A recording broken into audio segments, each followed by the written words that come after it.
Buen día, Pía. Hola, hola, hola Juana. Bueno, no te voy a decir bienvenida a Presenza, es tu casa, Aquí estamos, ni a Constructoras de Futuro, aquí de la, estamos. de la que formamos parte ambas. Eh, bueno, en Pero realidad es que qué linda esta colección de entrevistas, Juana. Te felicito, realmente muy lindo el trabajo que han sí, es hecho. un gusto, ¿verdad? Encontrarnos. Y también encontrarnos cada día en Presenza, tratando de construir un poquito, de poner un grano de arena al futuro al que aspiramos, ¿no? Y sí, y sí. Estamos con Pía Figueroa, para quienes no la conocen, es una siloísta de amplio y largo recorrido.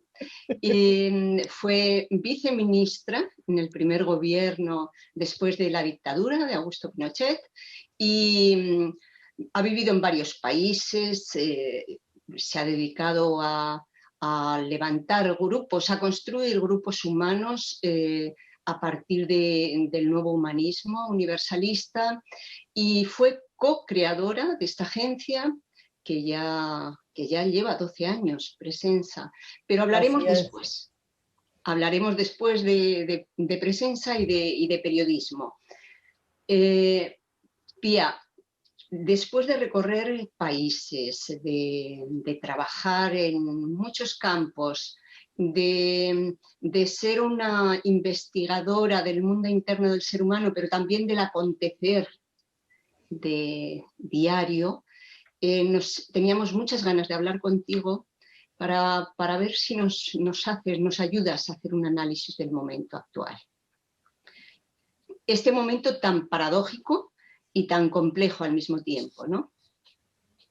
Mm. ¿Cómo ves el momento actual? Desde tu mirada, ¿cómo lo Mira, analizas?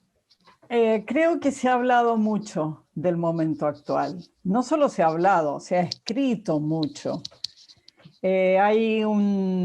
Diría, todas las últimas obras importantes que la gente está leyendo a nivel mundial, o las películas, o la música, están hablando de una crisis de civilización.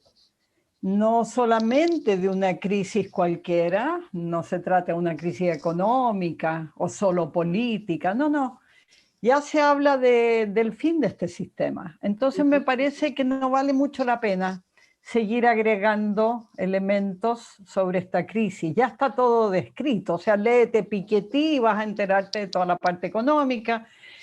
Harari lo pone en perspectiva histórica, en fin, hay tantos, tantos autores. Sí, lo mismo, habla desde hace décadas de esta crisis. Y me parece que no vale la pena seguir agregando al diagnóstico, sino empezar a mirar que es justamente en los momentos de gran inestabilidad, en los momentos de fracaso profundo, como ese afiche que tienes detrás tuyo, en ese agrietarse de la tierra sale la flor. En ese fracaso profundo surgen las nuevas imágenes que movilizan hacia la construcción de algo diferente. Tú que eres española conoces bien el caso de Colón. Colón empezó a imaginar que podía viajar hacia las Indias porque había una nueva imagen operando que orientó su acción hacia, bueno, lo que fueron las tierras a donde se acercó, que son las mías. Pero, pero quiero decirte que es en el final de una civilización cuando de esa aridez, de ese fracaso profundo, donde surgen las nuevas imágenes y yo espero que den origen a una nueva civilización planetaria. Están todas las condiciones dadas. Hemos tenido esta emergencia, este acontecer mundial de la pandemia, que por primera vez en toda la historia humana ha puesto a todos los seres humanos vivos frente al mismo registro interno. Será distinta la habitación, la casa, la ciudad, en qué momento se hizo exactamente el lockdown y el confinamiento en España que acá, pero todos los humanos hemos vivido el mismo registro interno, que es estar amenazados por algo que no vemos, que no olemos, que no tocamos, que solamente tenemos el concepto de virus y que amenaza a toda nuestra especie. Una pandemia así nunca había sido global y simultánea como esta vez. Ese registro de estar dentro de nosotros mismos, confinados en nuestros lugares, por meses, por un año ya, un largo año, nos ha puesto a todos a revisar muchas cosas. Nos ha conducido la mirada hacia adentro. Nos ha puesto a revisar qué hemos hecho con nuestro planeta, qué hemos hecho con las demás especies, a sacar las cuentas. Y de esas cuentas me parece, o yo por lo menos apuesto a que puede surgir un nuevo ser humano con distintos valores, donde el consumo pase a ser un elemento solamente para satisfacer la necesidad y no el deseo, donde se pueda resonar con otros seres humanos porque hemos sentido la necesidad del afecto, la necesidad del abrazo en estos meses solos, la necesidad de la comunicación y de escucharnos unos a otros. Entonces estoy convencida de que lo que viene es lo más interesante, más que esta crisis en la que estamos, de la cual ya se ha hablado mucho, los pasos que vienen, las reflexiones que vienen, los sentimientos que están empezando a abrirse paso, podrían conducirnos, fíjate, a cruzar hacia nuevos horizontes, a aventurarnos, a construir otras cosas. Por ejemplo, en la economía, esto de la renta básica, de lo cual tanto venimos hablando tú y yo, tú sobre todo en estos últimos años, ¿no? La paridad de género, que es algo que ya no da más, no se puede seguir viviendo con la mitad de la población en condiciones de degradación o de descrédito o de subordinación, ¿no es cierto? Necesitamos establecer una paridad real y eso lo sabemos todos. Entonces, creo que este registro de estar dentro de nosotros mismos por más de un año podría abrirnos la conciencia a una situación vital nueva. Y ese me parece que es el horizonte más interesante de este acontecimiento que ha sido la pandemia.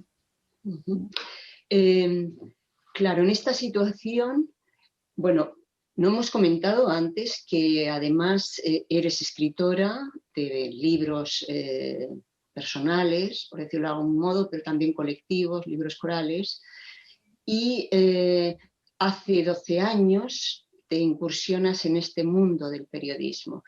En esta situación, a través de Presensa, la creación de la agencia, en esta situación, ¿cómo ves qué rol en esta encrucijada, en este cambio, en esta posibilidad de una nueva civilización?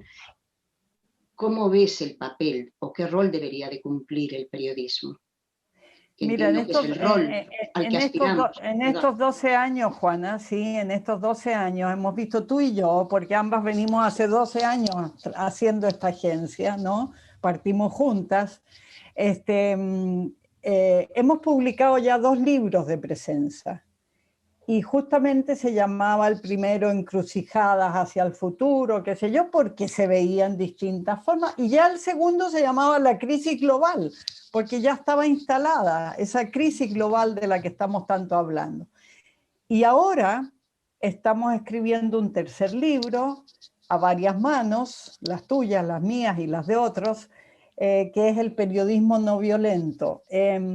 En la idea de que el relato que el periodismo hace en fuentes confirmadas y no fake news, ¿no es cierto?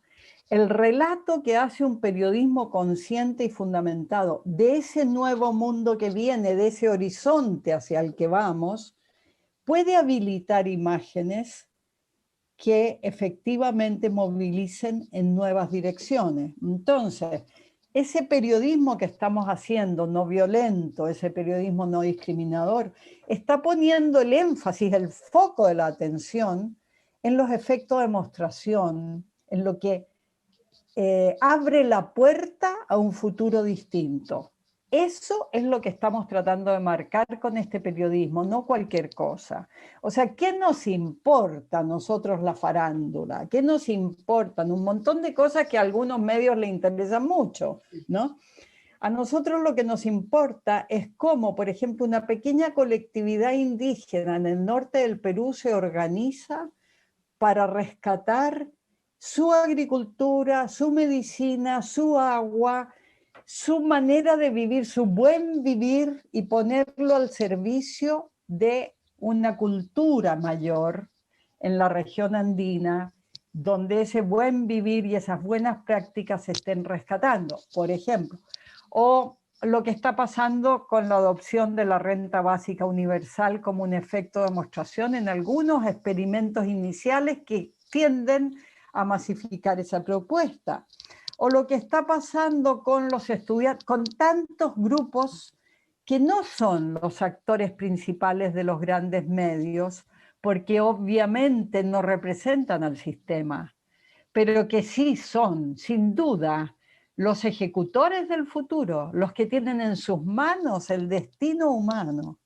Entonces, Presenza está tratando de poner luz en aquello que abre el futuro, te diría. Desde hace 12 años estamos en eso, pero anticipándonos a lo que viene. ¿Y cómo imaginas tú ese futuro? ¿O a qué futuro aspiras? No es muy difícil de imaginar, está en el corazón de cada uno.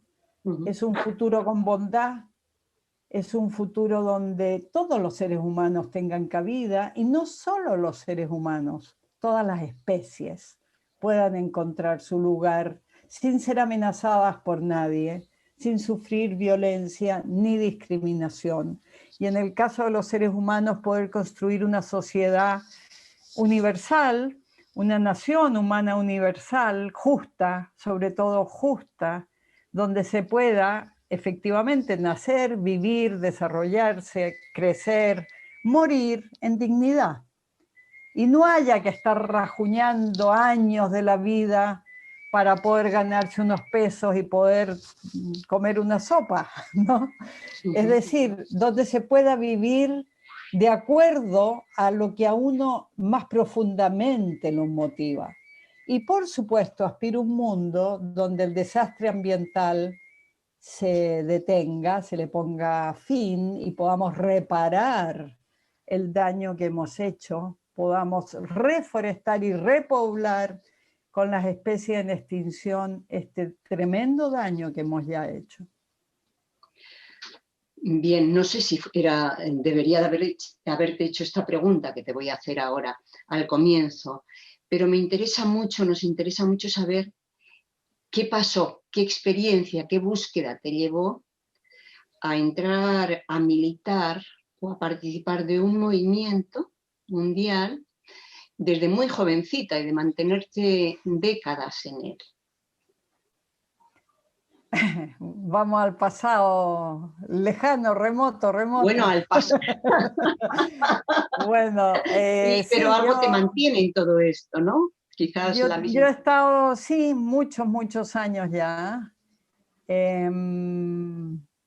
Toda mi vida ha sido la misma trayectoria, porque me ocurrió un hecho insignificante, como son la mayoría de las cosas que cambian profundamente la vida si las atiendes, ¿no? Solo que capturó mi atención un papelito muy chiquito, no más grande que esto, que se deslizó bajo la puerta del departamento de mi abuela, donde yo estaba de visita un día a los 15 años. Y ese papelito, insignificante, que cualquiera hubiera votado, me llamó mucho la atención porque tenía una frase que decía: mi enseñanza no es para los triunfadores, sino para aquellos que llevan el fracaso en su corazón. Y lo firmaba un nombre que yo nunca había escuchado, decía Silo, ¿ya? Y al leer esa frase, tal vez tenía un silencio adecuado en mi conciencia, no lo sé por qué, pero me di cuenta profundamente que eso era lo que yo registraba, que todo ensueño, toda proyección futura para mí ya venía fracasada. Yo no quería ser la mujer que me enseñaban a ser. No quería el mundo que estaba viendo. No quería las diferencias que eran patentes entre hombres y mujeres, entre mayores y menores, entre ricos y pobres, sobre todo entre ricos y pobres. Y me sentí muy motivada por buscar esa enseñanza. Y la busqué, la encontré y me pareció extraordinaria. Y la he seguido toda mi vida, es mucho tiempo ya, pero si hago las cuentas pienso que difícilmente habría vivido una vida más interesante, una vida más plena y además con gente tan inteligente, porque todas las personas que me he encontrado en este camino tienen algo raro y extraordinario. Y es que tarde o temprano todos reconocieron ese mismo fracaso y no quisieron más con el sistema. Entonces un poco como que se anticiparon a esta crisis en la que hoy estamos. Y ese encuentro con personas de todas las culturas tan distintas que no hubiera encontrado nunca ha sido tremendamente enriquecedor, porque nadie tonto se da cuenta de que esto no va más. Entonces son personas muy, muy sensibles, muy especiales y muy determinadas todas en hacer algo distinto con la vida. Entonces ha sido de un enorme enriquecimiento participar de esta corriente que se llama siloísmo o humanismo, como lo quieras llamar, pero que está abierta a la posibilidad de hacer el mundo distinto y también transformar la propia conciencia en ese hacer. Ese cambio simultáneo de lo que está fuera y lo que está dentro es, bueno, es extraordinario. Tú lo conoces bien, Juana, sabes de qué estamos hablando. No sé si quieres añadir algo. Tal vez invitar a presencia a la gente. Por ejemplo, que nos vea, ¿no? la gente que nos vea porque trabajamos en 9 idiomas todos los días, no solo con entrevistas así como esta, sino que también con textos, con fotos, con redes sociales, con montones de cosas, con traducciones, y no damos abasto. Y a la vez construimos un ámbito que es muy interesante, de intercambio entre personas que hablan 9 idiomas distintos y que hacen cosas diferentes en tantos países, buscando ese futuro que queremos alumbrar. Entonces, bueno, están todos invitados. Los que quieran sumarse tienen su lugar y el lugar uno mismo lo define. Ahí donde haces lo que más te gusta hacer y punto. Y no haces nada que de verdad no te motive. Así que esa sería la invitación, ¿no?